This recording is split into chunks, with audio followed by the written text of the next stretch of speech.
Hi, welcome to the Coaching Game. I'm Laurie Lawson, and I'm Terry Yoffe with Coaches Creating Change. How exciting to be here. Again, I know, we keep doing this. Exciting. We keep doing this. If you see, there's Laurie, there's me, and then there's the Empire State Building joining us tonight. So I think it's a great combo, and here's hoping that we get a lot done. I know. Me and the Empire State Building. That's right.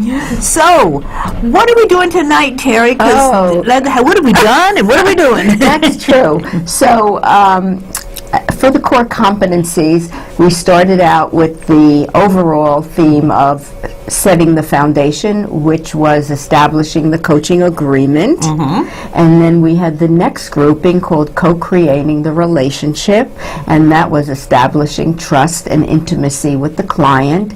And then our last taping and show was coaching presence, which is one of my favorites, as well as establishing trust and intimacy. I think we decided we like coaching presence. We decided that's kind of a cool one to do. And today we're starting our next grouping called Communicating Effectively, which I think is very difficult for a lot of people. And the first one is active listening. Which, oddly enough, if you were talking communication, you would think, talking, I got to be talking. And it's like, no. No. I work with clients on the communication, and people think, well, it's you open your mouth and you start to talk, and that's communicating, and whatever comes out, comes out. Right. Except communicating, and even with active listening, it's all about influencing and persuading. And that is really what communication is all about. Maybe not in your personal life unless you want somebody to do something for you. However, it never hurts to find out how to do that. Yeah. However, so shall I read? Sure, go ahead. With active listening? So active listening, focusing completely on what the client is saying and is not saying, understanding the meaning of what is said in the context of the client's desires, and supporting the client in their own self-expression. So let's kind of unpack all that. That's very true. Go. Oh, okay. That was pretty sneaky. Okay. Direct. Yes, direct communication, yes. So really, when we all know how that communication is, one part of it is actually talking to people.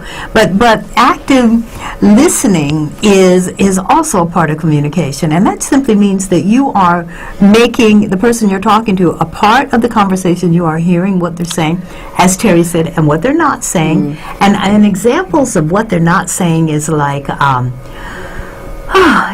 I could do that. And you can hear they can't do that. Or something stopping them. Or a long pause. Or a drop in energy. Or an exciting energy. All of that is part of your listening and how you're going to find out what the other person's really saying. Because a lot of times, and I do it, if I think you want me to say something, I'll go, yeah, sure. I could believe it and I could not, but I'll go, yeah, okay. Because we all want to be compliant. We want to, pick our fights. We're not going to start a fight with that. But it's just kind of like not only talking and not only listening, but listening, what's it called, listening between the lines. Whatever the person's saying, and then how are they saying it? When are they saying it? Exactly. It's listening to what they're saying and what's coming out, and then what they're not saying is also the energy that's around the whole picture or of them. Yes. So sometimes you can feel something, and also I think people don't always know, and it's up to a coach to try and understand with them what might be going on under the surface. And even though we talk about, I just want to say, client, coach, this is real life. This is anybody where you could be talking to somebody, but you're not listening. You know, if you've got something going on in your head of where do I have to go to the grocery store and what do I have to buy? How am I going to respond to that? Right, you know, exactly. And you're already thinking of your response before you've heard what the person's actually saying. Yeah, so I do that. But you're not listening. Yeah. You're not listening. And Stephen Covey, I love my quotes, said, yes, she does. Most people do not listen with the intent to understand. They listen with the intent to reply. Exactly, yeah. And that's kind of what we're talking about. It's like when you're trying to formulate, blah, blah, blah, you know, she's saying that, and I'm going to say this. You're not hearing what the other person's saying. Right, exactly. And that's kind of important. One thing that, and we're going to we use ICF, the PCC markers and all the things that they have under this particular thing of active listening. But it's like Terry says, it's really great for day-to-day communication, not with a client and a coach, just with another human being. Exactly. And one of the things is, and I'm guilty of doing this, if somebody says something and I have no idea what they're talking about, I'll just let them go ahead and I go, I'll catch on eventually. If you hear, if your client says, and you can always ask, or if your let's just say your communication person, whatever that is, says, I'm dragging my feet, I say, well, what does that mean, you're dragging your feet? You know, if you can catch on to some of their language and ask them about it, it's like, explain that a little more to me, because I know what I think when I'm saying I'm dragging my feet. What do you mean? Right. You know, exactly. And we make a lot of assumptions, right? That is so true, and especially in coaching. That's one thing that coaches shouldn't be doing, and I use shouldn't, is making an assumption when they really don't know. And or if a client has a lot to say, it's being reflective in kind of spewing back to them what in a summation what they've heard, so everyone's on the same page. Especially in a coach-client relationship. And then asking, what are your thoughts on that? What is, where do you want to go today? What does this mean to you? So you start to zero in, and it's very important for a coach and a client to be on the same page and it's also about the client being heard. And in today's world, most people are never heard. Exactly. And it's a privilege to really be heard by somebody. You made so many good points. One, it is like, let me see if I can remember what they were now. It's like, oh no. But yes, also, when Terry says spewing back what the client say, or recapping what the client say, don't forget to say, did I hear you right? Because, again, we're all polite and we don't want to, choose our battles, and we don't want to go, that was wrong, but I'll let her go along. So just, check back. What I heard you say is that right? And check that. Right. And also, and I forgot what the other thing was, the cool thing that you said. It was like, okay, so the word being heard. Being heard, yeah. It's that's why people communicate, because they want to be heard. And when I first got into coaching, I said, you mean people are really going to pay me to be on the phone and talk to them? And I go, well, psychiatrists have been onto this for ages, So they're going to do that. And you start to realize that what you're doing is creating a space where the person can be heard. Right. And that is not very common today. Also, what came to mind when you were talking was being heard correctly, because now we're all email and text, and Terry's on Instagram. I don't even know what that means, but she's on it a lot. and it's like, so the chances of being misunderstood or misread or misinterpreted are huge. And that's why I think we're saying communication has to be saved. The active listening, it's up to us to do that. Communication is, as I said, one of the things I do work on with people, and it's astounding how many people, it starts at their core, and it's not that they can't communicate, but it's what keeps them from really speaking in a way that serves them. And a lot of people don't listen to what they say. they kind of, as I said, they just, I'll use a word, regurgitate, I'm sorry. Regurgitate. A word, and they don't hear. And again, to your point, Laurie, with everything being so shortened today in email or text, and how young people communicate, so much is lost. The art of personal interaction is dying. Definitely. And misinterpretation, and we're all super sensitive, I think. I'll give you an example. I was going over to a friend's house on last Sunday, and she goes, well, sure, I'd love to have you come. What time? And I went, 11:30, 12. And this is all email. And she writes back, well, you must be very busy. And I went, I have no idea what that means, but it was so I said, well, if there's another time you want to come, you want me to come, I'll come. And she said, oh, I thought you meant you were coming between 11:30 and 12. And leaving at 12. And I'm going, no, but I'm so glad she asked. And it was, but she didn't ask. She just did a little slide. Oh, you must be really busy. And I'm going, no. Right. It's so easy to do that, because even when you're talking to someone, because you're not listening, you're 3 steps ahead, and that's what social media has taught us. Got to do it. Don't look at any videos over 3 minutes, and you got to answer fast and click on this button and like, whatever that means. It's like communication's getting lost. It definitely is getting lost, and it's very sad. And so much, we're asked to multitask. Yes. You're on the phone, you're sending an email, you're doing something else, and no one can be that spread out and actually focus. Well, that's the problem with multitasking. At first, it was like, oh, look how cool, we can all multitask. Right. And then they realized, but everything was getting half done, right. or incomplete, or something. Yes, so I think, true. I don't know, it might be that you carve out some time if you God forbid you make a phone call instead of an email, but and you carve out some time and just really listen. Is that interesting? I had that happen with a relative. We were going back and forth with texts, and he totally misunderstood me. And he texted back in a kind of a snide way. And you're sitting there going, what did I do? Right. And I said, I don't get this. What is this about? And he said, oh, my bad, I misunderstood what you were saying. And the important thing is, it's okay to misunderstand, but to ask. It's like if rather than assume that you've interpreted this correctly. If something sounds wrong to you, and it sounded wrong to you, and it sounded wrong to me, but I just said, well, I don't know what she's talking about. I'm busy. Right. Ask. It's like, what do you mean? It's okay, because that means you're really interested. And that brings us to, because what we're trying to do is align the ICF core competencies with the marvelous points of view cards.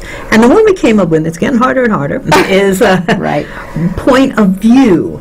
And one of the quotes under point of view is that an opportunity for true collaboration arises when you realize that you can be right while the other person may not necessarily be wrong.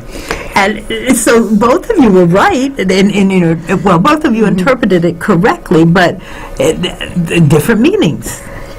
Not in coaching, you wouldn't do. There's, the coach has no agenda. It's really the client, and as coaches, we've learned and we've been trained to really zero in on the listening. If a coach is sitting there figuring out what their menu is for dinner or what they've got to do, they're not doing a service aid to their client, and they are missing the essence of what the client is trying to say. So as a coach, we really have to self-manage our mind, the chatter that goes on, so you're with the client, so you can pick up on what's being said and what's not being said, and the nuances, as Laurie was saying, so important. So we don't have a right or wrong perception.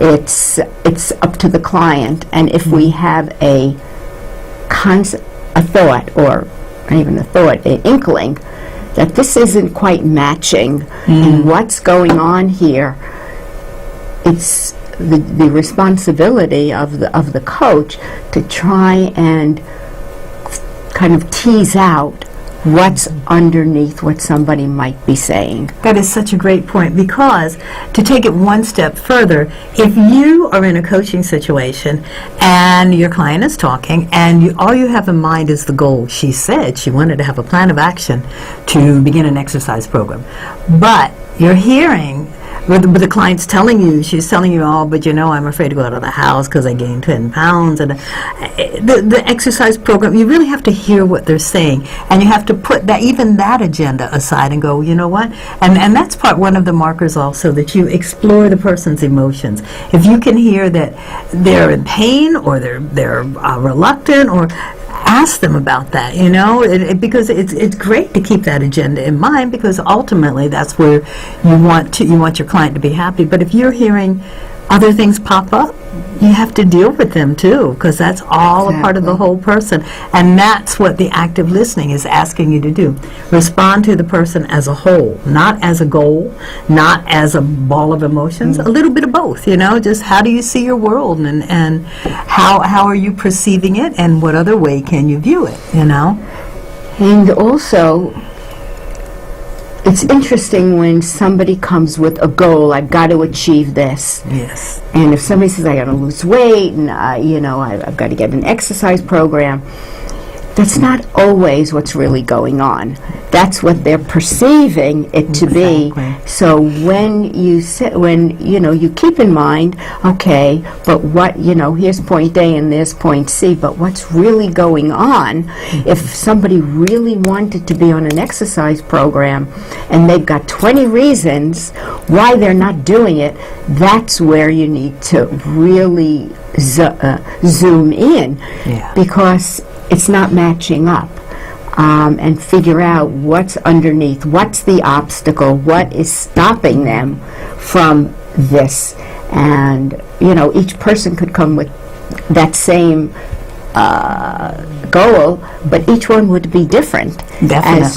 As to the, it's funny because in my head, I don't say it to them, but if my client says,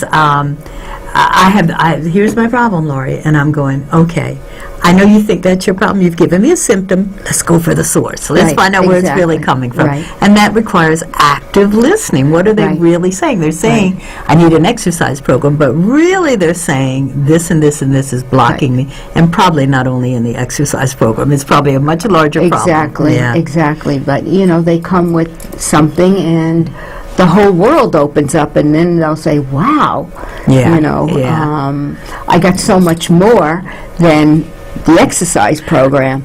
It's always good to say, well, what'd you learn? What'd you learn from this session? Or what's your takeaway? And how can you use it over here, Exactly. So, what do you do with silence? I have such trouble with silence. Yes. And that's a form of active listening. Most people, I would say a good majority of people, can't stand silence. They want to fill the space. They want to fill the space. And I know I could be guilty of that. And I think most people, and I'll include coaches, want to jump in. And if there's silence, and I was just listening to someone, Marion, did a course, and she explained that with the client, she let the silence be, and the client came to her own aha moment. So it's allowing, and really, that's self-management. Very hard, but self-management, you're definitely it serves both parties to just, because you want to check in and say, what's going on? What are you thinking? Instead of you're not going to let it be there for 10 minutes. But, you have to put a timer on it, but still. It's very important. It's part of the act of listening, even though there's no talking. That's where it's the energy. And you're right. That's on the coach, and that's hard. I have a mantra, and sometimes it works, sometimes it doesn't. But it's like the solution is in the struggle. Let them struggle, because we want to get in and she's uncomfortable. Let me help her, and maybe she didn't understand. Let her struggle. Let her or him struggle, and it's so hard. But you're right. It's active listening, and listening, not speaking, listening. So That's exactly right. And sometimes I'll ask a question and the client will be there and he'll say, I don't understand what you're saying.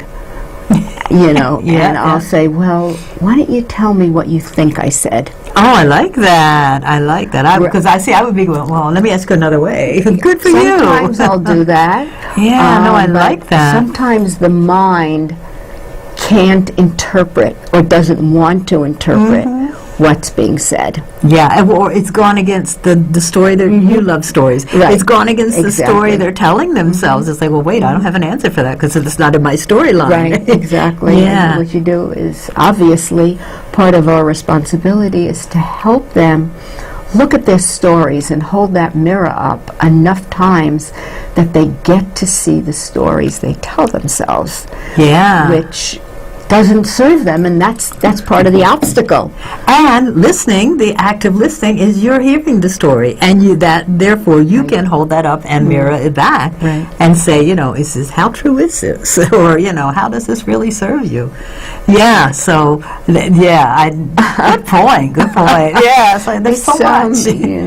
I think sometimes we sit here and we talk about each of these core competencies, and we learn stuff. It's like, and maybe the audience out says, oh, well, that's not difficult, or that's, that seems easy. Try it. But it's not easy. If you think about a coach, really is the client and the coach have signed a partnership. You're responsible for not doing it for the client, but really helping the client see what's getting in the way of their getting to where they need to go. Maybe offering a new perspective, or letting them come up with a new perspective, or just allowing that safe space where they can kind of bounce around until they get to what it is that's causing the problem. Right. And that's really the goal of a coach, not to fix it? Yeah, not exactly. I was trying to think of a good way to say that, but not to solve the problem. Right. But yeah, I think we all got into the profession because we want to help people. We want to fix it. We want them to be happy. But it's like, that's not really technically our job. Our job is just to create that space where they can learn. Right. And if they don't learn what you think they should know at this point, whatever, that's why it's good to ask them, what'd you learn? Because it could be, you could say, oh, I'm up here, and they could be right here, and that could be fine. That's a step forward or backward, whatever they're doing. But yeah, it's I don't know, maybe the ego just gets in the way sometimes of our communication. Whose ego? The person talking. Yeah. Oh, no, not the person talking, I guess. Could be a coach, too. It could be, well, I was trying to think, the coach is talking, I think maybe sometimes we want to go, no, but I know the right answer. That's your right answer. Right. It might not be your right answer, but it's mine. Exactly. Yeah. I think that what we have to learn is when we pick up a phone or see somebody in person, there can't be any ego, and we have to really come to the coaching as an empty vessel. Yeah. Which is, I love that, and let the client fill you up. You tell you listen, and then you sort it out, and then play it back to them. Oh, I like that, the empty vessel. Empty vessel, and that takes in, everything we've talked about, establishing the coaching agreement, so coach-client know what is happening. Yeah. Then co-creating the relationship. Trust and intimacy comes from having them be heard. Yes. And knowing that, oh my God, I'm going to be heard by this person. And, the presence, that's where presence comes in. Right. Being present, and when you're present and empty, then you can listen with your whole being. Oh, yeah, nice visual. Absolutely, yeah. No, you're so right, because it's, if you're filled up with preconceived notions or goals, I really want to help this person, then it's not about this person, it's about what you want. That's your agenda. Yes, that's your agenda. This person may just want somebody to talk to and work it out themselves. But so I really like that idea of fill me up, I'm coming empty, fill me up with what you got, and then we'll sort it out together. Yeah. And I think also, to go along with everything, is as coaches, with each session, generally speaking, we want to achieve something. Like at the end of it, we want them to walk away knowing, and it might never get there. Exactly. And it might be that the needle moves not at all. Or it moves a little bit, or it moves a lot. And being okay with, they didn't, your perspective, the coaches, that this is what we wanted, this is where I want to go today with them. That's already inserting our own agenda. Exactly. And then we're disappointed, or we hang up and we didn't meet our expectations, and we beat ourselves up. Right. Instead of wherever it goes, and to be okay with that, which I find difficult. Well, and it's funny because I do mentor coaching, and I can't tell you the many times I've heard the mentees say, "I don't know. She said it was a good session, but I don't think we got anything done." I go, "Who cares what you think? If she thought it was a good session, good, Right. And so but yes, don't make no mistake. We live for those aha moments because it makes us feel good. Right. But that's our agenda. That's a bonus that you may or may not get. I'm gonna really to chew on that empty vessel thing. I like that. Yeah, I'm not saying that I'm always there with that. No, but it's a goal. The purpose it's a goal for a coach to just be. Yeah, to just be. And what if we could actually take that into our personal lives and people we speak with and people we interact with? If we could just be there for them, they will get it. Yes, I think they know when you are actually paying attention and being there for them. It's like when we go to networking events, you'll talk to 20 people, and most of them are like, you're talking to them, and they're looking around and trying to see who they can go to. And it's like, I'm walking away now, because they're not even interested in what you have to say. No, they're on to the next person. I got her card, and I gave her mine, and who else can I give the card exactly. to? Which is, it's the same concept that you don't want. Yeah. That to be your modus operandi for how you go through life. Yeah, and so that's a good way to approach networking. I don't even know what somebody would do if you just stand there and really listen to them. They probably freak them out. Yeah, it was just a metaphor. So would you like to close us out with one of your super duper quotes? Oh, okay. This is by Robert Bowden Powell, which is, if you make listening and observation your occupation, you will gain much more than you can by talking. Oh my gosh, that is so perfect, And one more, which is, listening is often the only thing needed to help someone. Okay, now that's hard for me to grasp, but I'm gonna chew on that and the empty vessel and see what I could come up with. All right, we're at the end of our time. We're going to be back next month, but we did a lot of active listening, even though we were talking the whole time. Thank you for joining us, and we'll see you next month. Thank you. Thank Bye. you.